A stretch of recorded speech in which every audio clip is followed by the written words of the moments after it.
Good morning and welcome to Ask the Expert. I'm Joe Taylor.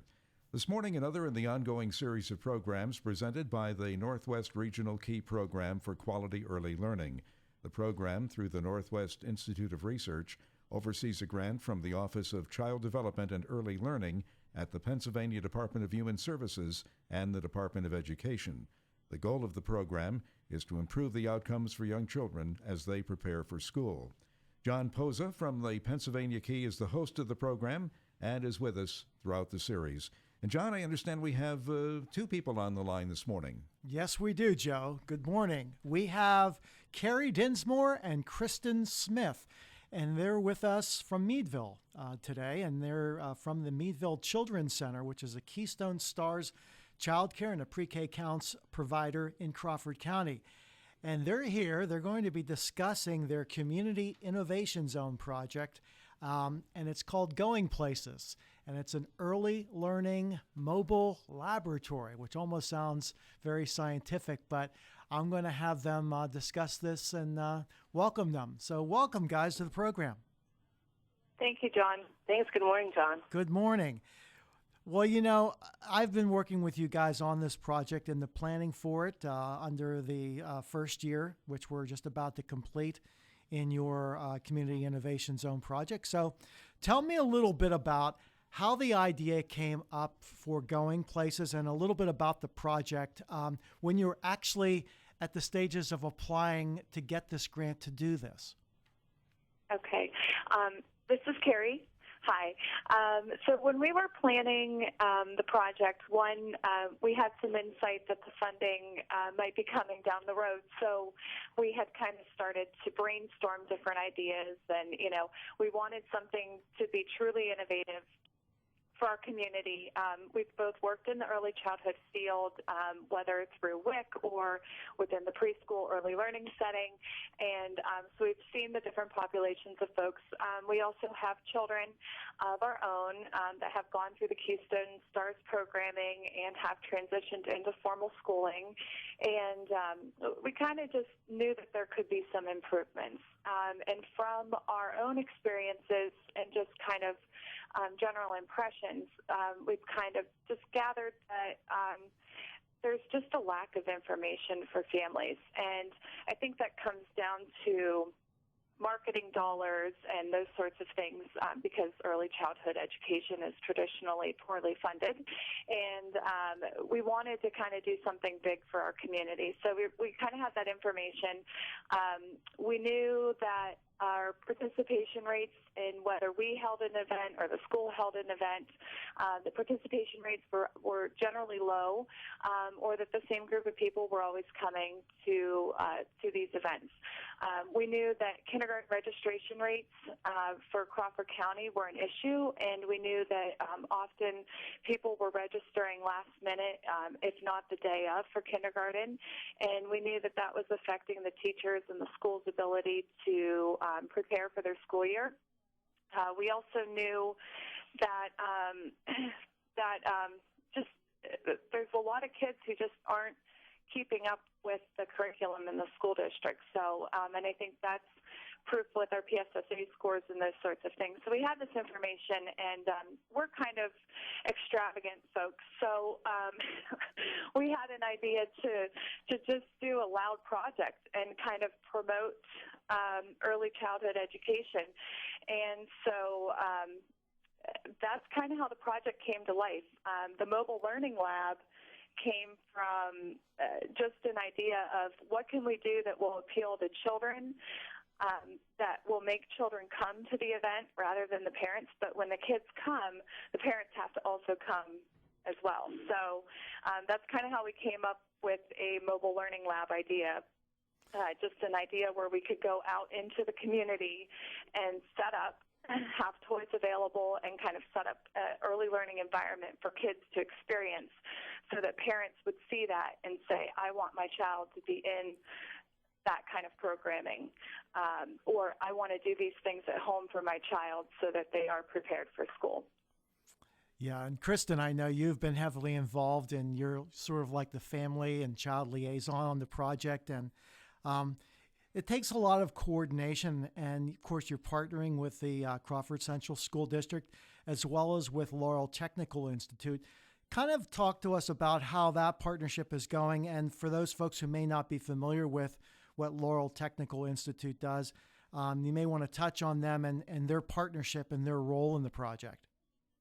Thanks, John. This is Christin. It's been really interesting to see how we can foster these relationships with our community members. So our partners, Laurel Technical Institute and Crawford Central School District, they were kind of leery at first, I think, to come on board with a child care center because we don't have a whole lot of credo in the community as a child care center. You know, we aren't viewed as professionals in our own right, and I think that has changed already. It's been really interesting to work with the people at the school district level and build relationships with them and foster that sort of sense of working together rather than working on separate issues. And the Laurel Technical Institute, there's a early childhood education program there where they're training future early childhood educators. So we've been working with the instructor there, Amy Bramer, and her team of girls who are learning to educate kids at this early level. So beyond that, we've been building a lot of relationships with different community members because of the visibility of this trailer. So if you can picture, it's a bright green mobile learning lab with a big old Going Places project on the side, and it has gears. And the gears working together are early childhood education, community, elementary school, and family. And those 4 gears, if they all are turning and working in the same direction, we're really going to get kids going places.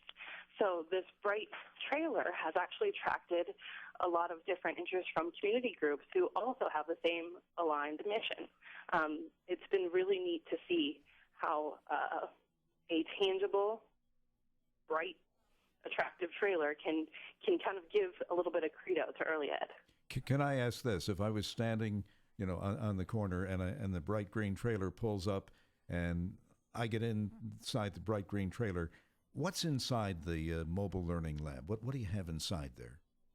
That is great. Everyone wants to go inside the trailer. Inside the trailer is no mystery. It's a bunch of high-quality toys and things that kids can play with to help them learn. So we unload the trailer and set up a pop-up preschool classroom, and that's where the kids can play and engage and interact with each other while we can talk with parents about some different things that are available as resources for them. And we also have Wi-Fi as well, so they can hop on the Wi-Fi and we can connect them to some online resources such as the Early Learning GPS that the state has created. So there are a lot of really awesome opportunities. And I don't imagine you just drive around willy-nilly with the big bright green trailer. How do you know where to go and what factors determine where it stops? Okay, John, this is Carrie. So we have a calendar right now. If you would go onto our website, gearsforearlyyears.com, the number 4, it's gearsforearlyyears.com. There's a calendar on there that has all of our planned events. And basically, we picked out a few community events initially that we knew we wanted to be a part of as kind of like a soft rollout.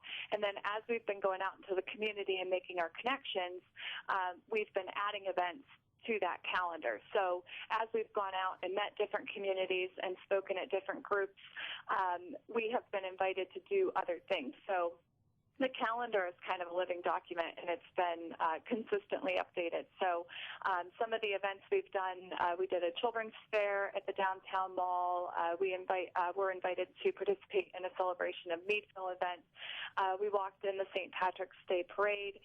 We're participating in some community events down at the Market House on Saturdays. We also, throughout all of this, got the opportunity to put an application in for an AmeriCorps Vista student, which we got approved for, and we're hiring this person hopefully soon. We're in the interview phase right now, and that person is going to be in addition to the trailers outreach.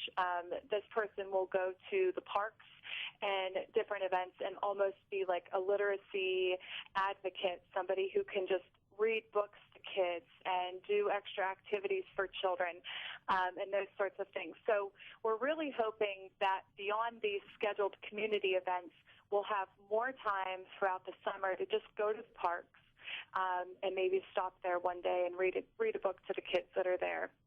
In smaller events like that. So we have done information events only, like where Christin and I will just go and talk to people about the project.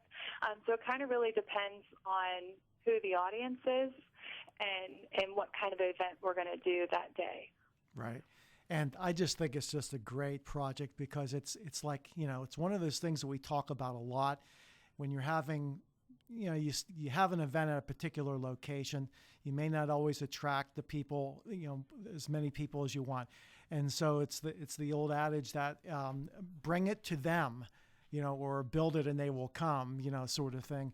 And it may, especially in a county like Crawford, which is rather large geographically, but rural. And I know that Crawford Central School District is just one school district within the county, but it's still a very large school district. So it's important that, it's kind of unique in that you're doing this to reach more families. I just think it's just a wonderful project. And talk a little bit about the time consumption involved in this. And, you guys have regular day jobs too. So I know it really makes it difficult sometimes, and hence the opportunity for the AmeriCorps person. The time has been a little bit there's been an increase in our hours worked for sure, but it's not been without being able to see the fruits of our labor. We've been able to certainly see improvements and see that we're reaching out to children. We're passing out books at all of the events as well, and the books have information about going places in them too. So really bringing information to families at their location is the goal of the project, and that's going to take some extra time. It's going to take some extra footing to get it going. But once we get it set up, I really think that the time is going to work itself out, and it will become a lot easier because we're hoping to engage more community members that will be able to help facilitate some of the outreach as well. Well, you can't help but attract a family when you see that logo on the trailer, the green color and those gears. I mean, it just it'll attract attention. And talk a little bit about the reaction that you've gotten from some of the children when they've seen it, and some of the things that they may have said or took notice of that really intrigued them. So a lot of the kids will just say, oh, it's going places. And we've only been out really in the community a few times, but it's already catching on to what it is. So we've also, just for example, helped with the kindergarten registration here. We were at the events and we were sharing information project with families. At the kids at the school would say, oh, what's the trailer out there? That looks like fun, So it is just, it's just an almost mobile billboard that says, hey, come here, we're going to have fun. So when Carrie was proposing this idea, she said, I want it to be like the ice cream truck. I want it to solicit this feeling of excitement. When the Going Places trailer comes to town in your neighborhood, you want to go out there, you can play, you can have fun. I know that we have a couple of moms at the center here that are teachers as well, and they have helped to volunteer at some of the events that we've had, and their kids are asking when they can go to Going Places again because they've had such a great time. You got to get bells on it like they have on the Good Humor truck. Bells or music playing. Yeah, exactly. This is something you mentioned, Crawford County being a spread out county, a couple of obviously urban centers, very, very similar to what we have here in the greater Du Bois area. Do you think this program could be a model for something that we could have in our area and how would we go about getting it here in the greater Du Bois area? So that was kind of our hope when we were writing the project, because one of the key pieces was sustainability. Not only are we doing this project as a pilot, we're also collecting a lot of data. And we're hoping that that data proves very important for the state, especially Oakdale, to take and just kind of internalize and say this kind of project is beneficial and can work. So what we're really hoping is, whether it's the Going Places trailer or something similar, that this model could be replicated and used in any community. Or we'd be happy to come down to Du Bois and visit you. Right. And I should note that an organization by the name of School Readiness Consulting, it's out of Washington, D.C., they are actually working with us in looking at the some of our projects, the Community Innovation Zone projects. We actually have 13 in the Northwestern region, and Carrie and Christin's project, Going Places, was one of two that they're actually gathering data on and looking at. So for whatever reason, they were selected, and it's intriguing. And I think they were themselves obviously interested in their innovation. So yes, I would hope that it could be a possibility down the road of it being replicated. And of course, that's the beauty of the Community Innovation Zone projects. There's a lot of flexibility that was offered in projects being proposed in their communities. And so the idea was, this was their opportunity. This was your chance to partner with your school district, with your preschool, with your families, to do something sort of outside the box that maybe you never had the opportunity to do before, or the funding was so strict that it had to be used and only in certain ways. So that's what Race to the Top did, this federal funding in these projects. So, and this is an example of some of the things that can happen. And again, we're at the very beginning stages, but I can only see it getting even better. Laurel Technical Institute, guys, I know that they have they're located right there in downtown Meadville. And tell me about the relationship you have with them in terms of, the instructors, those that are going to school that are helping with the project. That's really interesting. There's been an unintended outcome that's been very beneficial to both us and the Laurel Technical Institute. Their classroom is doing a lot to learn about early childhood education and how to be high-quality instructors for our youngest children. But we got to actually talk with these students and tell them about our passion and why we are pulled to be advocates for early childhood education. So they got to see what some hard work and dedication can do in the future if they look to be advocates for early childhood ed as well. Now, along with toys and books for kids, you also have some resources and activities for parents, and you said you want the parents to be there and take part. Talk a little bit about that in terms of parental involvement and improving family literacy. Mm-hmm. So not only are we just putting the tools into the hands of the parents, so giving them the books, allowing them to register for the Early Learning GPS, and I'll just speak for a second on that. The Early Learning GPS is a application or a web address site that parents can go to and register their children on. And basically it is kind of like an online baby book, and it tracks development for parents. They can put milestones in there as well. They can also get information if their children maybe aren't developing. Maybe there's an issue with speech or something. They can pick up on cues that might help them go seek a referral before children would go into kindergarten. It also allows them to search for community resources. So whether that could be anything from food and housing to early ed, they can go on there and look for resources as well. So we are connecting with parents in that aspect, but we also want to be there mainly to just ask questions. What do you need? That's part of our data collection. What do you need? How can we help you? So we don't want to be the people that are just throwing information in your face and, saying you have to do this for your child to succeed. We want to kind of gather that important data that I don't think has been collected to date. That is, how can we make things better for you? What can we do for you so you can let your child succeed or be successful in school? So that's really kind of the family piece for us. It's just kind of that building a relationship. And, you know, it's not when you go to school, you leave your kids at the door and leave, and that's where, you know, your participation with their education ends. We want it to be an invitation for parents to continue to be part of their children's education success. Of course, we had a program on specifically recently on the GPS. Kelly Swanson, who's the Communications and Policy Director for the PA Key, talked about it. And for those folks who want more information or want to learn more about it, there's the website that you can go on. It's www.earlylearninggps.com. And of course, there's an app as well that is available. Why don't you touch base a little bit, because, you know, now that we've intrigued our audience about wanting to see your Going Places Early Learning Lab, you mentioned about, like in Meadville, you're going to have it at, I believe, on Saturday mornings.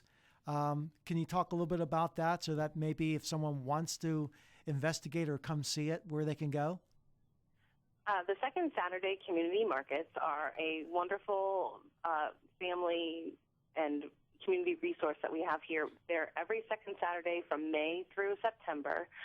We are participating. We were at the May event. We'll be there in June and September, and that's from 9 a.m. to 2 p.m., and that'll be at the Market House in Meadville. There are also, check our calendar of events, because it's going to be updated very soon with some of our story hours in the park and early literacy information. We just don't have it on there yet because we haven't confirmed with our AmeriCorps Vista, but it's going to be probably during the week in the summertime. We'll be at the parks in downtown Meadville, and we invite you, if you see the green trailer out, come and play.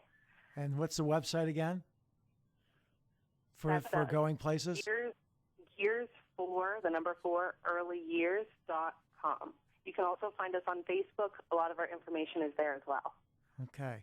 Yeah, I just think it's just a wonderful idea, and the fact that it's hands-on. It's not just a trailer where, you know, like people, the parents and the family and the kids are actually coming into the facility and seeing everything that's there for them. So, and hence the mobile early learning laboratory. And I just think it's a great idea. Where do you looking? We only have a couple of minutes left, but where do you foresee the project going? Now we're getting ready to start your second year, and we got a couple more years where the funding is provided, but of course sustainability is built into it. So it'll, I'm sure, continue years beyond just the next 2. So where would you like to see the project going? Honestly, we'd like to see the project continue forever. It is a nice project because it's not specific to one early childhood education entity, and I think that is the appeal. It is a project. It is an initiative, and anybody can participate in the project. So what we've been doing, like I said before, we've went and spoke to some community groups. We're doing this radio show today. We're meeting with the library next week about their summer reading camps, being part of that. So what we're really hoping is that the project can just kind of interweave in between all of our other community groups and organizations, and kind of really look for that volunteer piece to help sustain the project and the work that we're doing. It sounds great. I wish you guys all the best, and I'll be in touch with you. That's all the time we have, but I wanted to thank you both, Carrie and Christin, for being on the program. Okay, thank you, John. Thanks, John. It's been a pleasure. Thanks for having us. And that's our program for today. We'll be back in 2 weeks at the same time. In the meantime, you can go online to learn more at papromiseforchildren.com. For John Posa and the Northwest Regional Key Program for Quality Early Learning, I'm Joe Taylor. Thank you for listening, and have a great day.